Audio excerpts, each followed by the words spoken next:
आता कुठे तो बिल्डरांना जागा देणं, कुठे काय देणं, हे वन कुंभमेळ्यासाठी नाही, हे बिल्डरच्या घशात घालण्यासाठी तोडताय. एवढा मोठा हिंदू समाजाचा सण अगर तिथे होत असेल कुंभमेळा, त्या बकरीला जाऊन मिठी मारून दाखवा आणि मला हम नाही काटणे देंगे दाखवा ना. त्याला बकरीमध्ये आणि झाडामध्ये फरकच कळत नाही.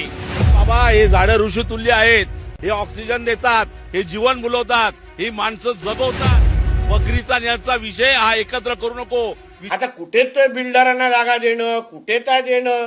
अहो आपला एवढा मोठा हिंदू समाजाचा सण अगर तिथे होत असेल कुंभमेळा, तर त्यावर मुद्दामून प्रश्नचिन्ह निर्माण करायचे, मुद्दामून त्याची बदनामी करायची. म्हणून मी तुम्हाला का बेसिक प्रश्न विचारला.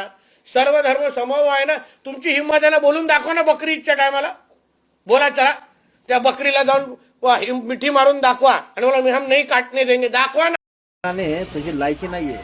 तू म्हणतोय ना बकरी ईदला बकऱ्याला गळा वेड घ्या, मिठी मारा. हा अरे तपोन नाशिकमध्ये झाडं कशासाठी कापतात ते? पर्यावरणवादी ते झाडासाठी रक्षण का करतात ते? याचा विचार कर ना आधी तू. होय उठ सूट तुला बघते का दिसतं का तुला मुसलमान? हा तुला बोलायला दुसरा काही जागत नाहीये. तुला मोठं व्हायचंय. तुझा आब्बा आहे ना, तुझा आब्बा कोण आहे माहिती आहे का? देवेंद्र फडणवीस. हा तुझा पप्पा आहे. तू पप्पाची व्हिडिओ आणि तुझे पण व्हिडिओ फोटो माझ्याकडे आहेत. तुम्ही आधी काय केलं होतं आणि काय नाही काँग्रेसमध्ये असताना ते व्हिडिओ आधी बघ. काय तुझी भाषणं होती ती आधी बघ.